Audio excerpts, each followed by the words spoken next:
Day 3 Project Love of ALS was held last March 21, 2025 at the Function Hall Phase 3, in which the topic was Digital Citizenship Seminar. The speaker was Ma'am Janet Pineda, an expert in digital computer topics.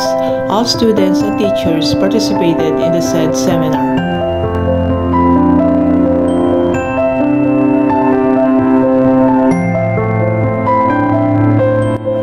Topics covered the long-term impact of online actions on personal and professional opportunities, the barriers to digital access, the access divide, the use divide, the quality of use gap.